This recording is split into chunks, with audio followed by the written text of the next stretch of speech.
continuamos de inmediato conversando con el doctor en psicología clínica Joaquín Mateu Moyá, que está en esa ciudad maravillosa de Valencia, en donde el arquitecto Santiago de Calatrava impuso toda una estética que costó mucho, pero que valió la pena, querido Joaquín. Continuemos conversando del síndrome de burnout. Ya lo describimos y ahora analicemos un poquito. ¿Existen formas de prevenirlo?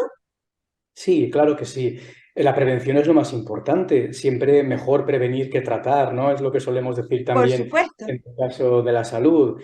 Debemos poner un énfasis especial en la prevención y quizá en el caso de la salud mental hay que hacer un énfasis particular, ¿no? Porque durante mucho tiempo se ha considerado un estigma el hecho de tener un problema de salud mental, Claro. en este caso, y puede ocurrir que nosotros estemos viviendo por un momento muy difícil, que estemos pasando situaciones complicadas y que nos callemos por miedo a que cómo puedan reaccionar los demás, que nos sientan débiles, que nos sientan vulnerables. Que En no quede un definitiva, antecedente en el claro, currículum. efectivamente, y no hay nada más valiente que reconocer una necesidad y expresarla, exponerla y buscar ayuda. Eso es lo primero que yo quisiera comentar, ¿no? Que en el momento en que queremos prevenir un problema de salud mental, lo que debemos ser es muy, y esta palabra también tiene mala prensa, autocompasivos con nosotros mismos. Ah, La claro. autocompasión es un concepto que a veces la gente entiende como condescendencia y en absoluto la autocompasión es saber que como personas tenemos derecho a equivocarnos, a sentirnos mal y que tenemos que cuidarnos a nosotros mismos. Esto sería lo que la autocompasión apresa, ¿no? Y por supuesto debemos ser con nosotros personas capaces de dedicarse palabras adecuadas, palabras incluso bonitas y no ser el peor de nuestros enemigos como muy habitualmente ocurre por desgracia, ¿vale? Así que esto es lo primero, ser muy conscientes de esto. Perfecto. Ahora, esto también, y voy a hacer una representación de mi idea entre David y Goliat. Cuando tú tienes ahí al trabajador y a su empleador, y tú sientes que en las condiciones que el empleador, ya sea el Estado o un privado, te impone, y tú como trabajador lo sufres. Entonces, es muy asimétrica esa relación.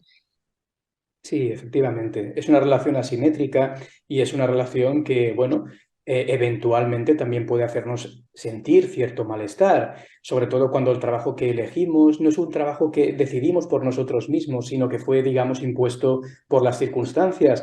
A veces Claro. nos ocurre que perseguimos un objetivo durante muchos años creyendo que era efectivamente el nuestro, sin reparar en que, bueno, a veces con buenas intenciones nos lo impusieron otras personas. Así que ser capaces de encontrar nuestro camino y que el trabajo que elegimos sea coherente con nuestro plan de vida es fundamental para que incluso estas relaciones asimétricas tengan otro color distinto. Perfecto, entonces ya dijimos un primer enfoque que es la autocompasión y vamos a reivindicar el sentido de esa palabra, que creo que eso es muy importante, cómo uno lee y explica, ¿cierto? El lenguaje con el que uno habla. Segundo, este plan de vida que tiene que de alguna manera ser coherente, pero también uno tiene que tener la libertad de reenfocarse si en algún minuto piensa que ese plan de vida ya cumplió su objetivo, su meta. Yo, por ejemplo, que he sido médico intensivista, ahora mi gozo es las comunicaciones. Ya, como que uno puede como hacer esos cambios de timón en el trabajo. Claro. ¿Y qué sigue? Claro, eso es reinventarse. Es muy interesante el concepto de reinventarse. A veces preferimos estar en un lugar, digamos, acostumbrado, estamos ya acostumbrados a ciertas dinámicas de nuestra vida, la zona de confort, y nos da Claro. mucho miedo salir de esa zona de confort. Así que, bueno, también cuando ocurre, hay que saber arriesgar. La vida también es arriesgar en cierta medida, ¿eh? A poder vivir experiencias nuevas. Eso es, desde luego, interesantísimo. Luego, una segunda cosa que quisiera mencionar es el apoyo social.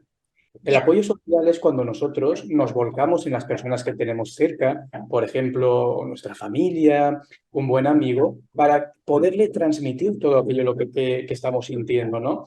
El dolor, la tristeza, el sufrimiento, eso sería el apoyo emocional. Ya no únicamente el apoyo instrumental, cuando alguien nos da algún objeto, incluso dinero que necesitamos, sino cuando nos ofrece su escucha sincera, genuina, y en fin, cuando nos da un hombro en el que llorar, ¿no? Esto es muy positivo y también muy, muy nos apoya o nos refuerza la salud mental.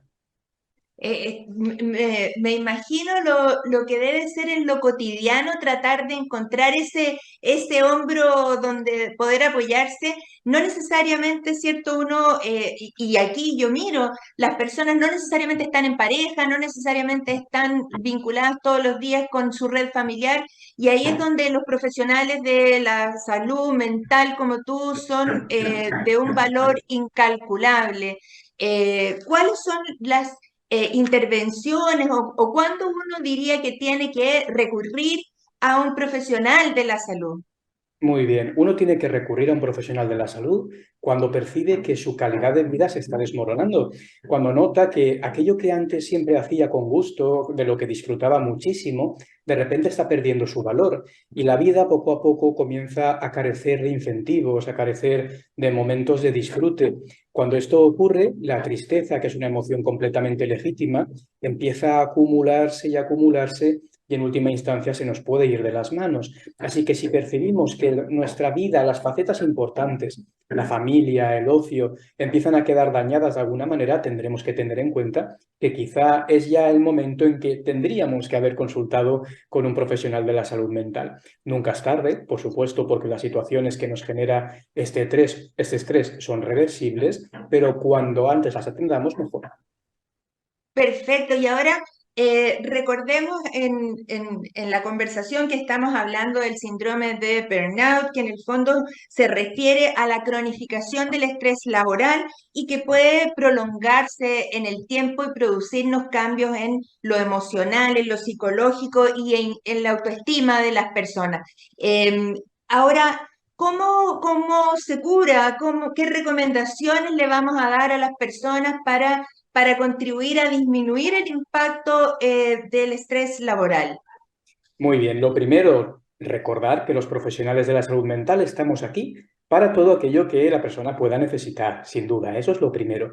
Tenemos muchas estrategias distintas que podemos utilizar, desde técnicas de relajación que son muy sencillas de aprender y que ayudan a reducir esa parte más fisiológica de la ansiedad, esa tensión constante, las taquicardias, el sentirnos alterados en ese sentido, ¿no? Se puede trabajar con técnicas de relajación.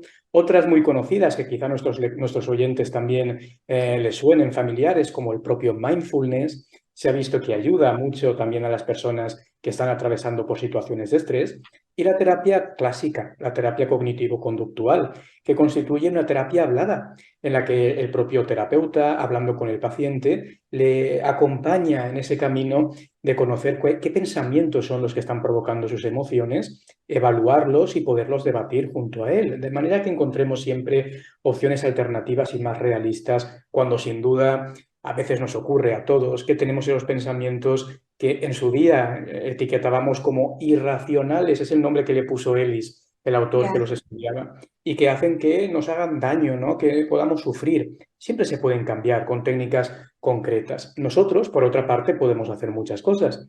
La primera es, como decíamos antes, relacionarnos con la gente que tenemos cerca, hablar con ellos sin miedo a que nos puedan rechazar y, por supuesto, si alguien nos cuenta también a nosotros, ser capaces de escucharle sin juzgar aquello que está sintiendo, sin infravalorarlo. Esto es fundamental, que nos sintamos aceptados, que sintamos que lo que nos está ocurriendo puede ocurrirle también a cualquiera cuando las circunstancias se alinean. Eso sería el segundo punto. El tercero, que hemos visto según la evidencia científica, que también es muy importante, es tratar de garantizar para nosotros actividades agradables, actividades que quizá hemos ido abandonando con el paso del tiempo o que siempre quisimos hacer pero nunca encontramos el momento oportuno. Es también quizá cuando nos sentimos especialmente mal que debemos programarlas, hacer que nuestros días no sean monótonos en absoluto, sino que tengan sentido, que continúen siendo significativos para nosotros. Hay que tener en cuenta que cuando caemos en la monotonía puede ocurrirnos incluso algo que seguro que a nuestros oyentes les es familiar, que echamos la vista atrás y parece que el tiempo ha pasado muy rápido. Nuestro cerebro, Sí, sí, ¿verdad? Nuestro claro. cerebro, si tiene poquitas cosas buenas que recordar, pocas cosas importantes, es como que le ocurre esto, ¿no? Es como que simplifica el pasado y parece que la vida ha sido muy rápida, muy vacía. Tenemos que tratar de vivir aportándonos cosas positivas. Y esto, en el caso de estar atravesando por momentos de estrés, como estos del burnout del que venimos hablando estos minutos, es especialmente importante. Y ya para acabar, la alternativa farmacológica. Nunca debemos olvidar que está ahí también. Algunos médicos pueden prescribirnos también algún fármaco cuando se considere necesario y siempre tendremos que seguir sus pautas ajustándonos absolutamente al criterio del médico durante el tiempo que ese fármaco se mantenga. Perfecto, o sea, de alguna manera, como separar un poquito los espacios laborales. La generación actual tiene eso mucho más claro que la generación mía, en que trabajamos, ¿cierto? O sea, vivíamos para trabajar, la gente ahora trabaja para vivir lo justo y lo necesario, pero entre esas dos generaciones hay una diferencia y una especie como de vergüenza de separar los espacios, de apagar el teléfono en horas que no son de oficina, que no estamos en el turno.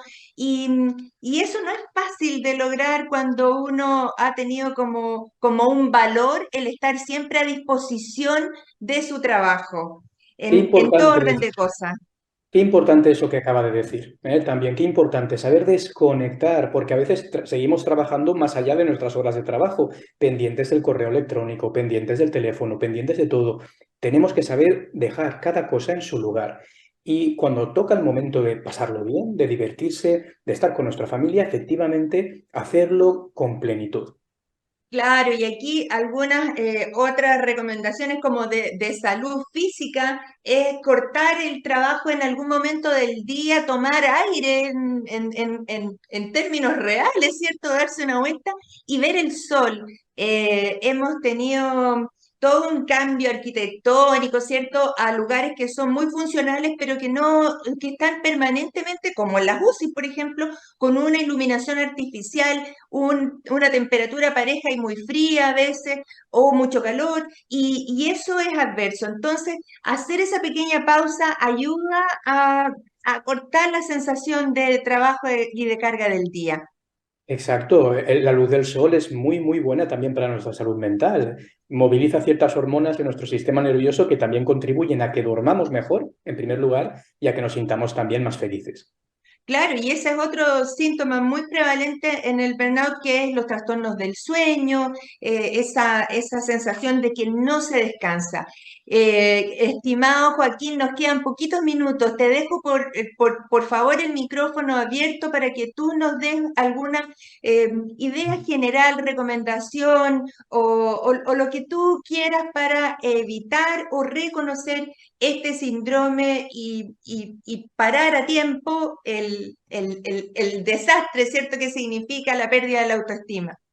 Sí, por supuesto. Ya sabemos que esta situación de estrés que tiene relación con el trabajo puede en última instancia llevarnos a sufrimientos emocionales muy importantes. Así que yo quisiera dedicar estos últimos minutos, estos últimos segundos que tenemos aquí para recomendar a las personas que nos oyen a que sean especialmente sensibles a lo que sienten, que nunca dejen de lado sus emociones pensando que son algo, bueno, algo accesorio, que es más importante pensar con la razón, estar siempre razonando las cosas, que sean sensibles a lo que sienten. La emoción es siempre una muy buena consejera, sea el miedo, sea la tristeza, sea la ira. Las emociones siempre nos dicen alguna cosa y por tanto tenemos que ser sensibles a lo que nos están comunicando. Y si percibimos que las emociones nos están desbordando, es quizá el momento oportuno de encontrar alternativas distintas a lo que veníamos haciendo para que nuestra salud mental se mantenga lo mejor posible y podamos dar lo mejor de nosotros mismos a las personas a las que queremos. Porque en el fondo, como estemos nosotros, es como transmitimos también, ¿cierto?, el bienestar a nuestra familia, a nuestra red familiar. Estamos aquí hoy día ya despidiendo al doctor en psicología clínica, Joaquín Mateo Moyá, que hoy nos ha regalado de su tiempo esta hora preciosa, docente de la Universidad de Valencia, para conversar del burnout desde allá, desde España. Muy agradecida, querido Joaquín. Este programa se ha internacionalizado, ¿cierto?, con entrevistas como la tuya. Muchísimas gracias, te despido con mucho cariño acá desde Chile. Ha sido un auténtico placer. Muchísimas gracias por estos minutos. Que estés muy bien. Y ustedes, queridos auditores, quédense con nosotros para la tercera pausa musical y volvemos a cerrar este lindo programa. Síguenos en las redes sociales, Instagram, Twitter, Facebook, LinkedIn, como @Divox Radio,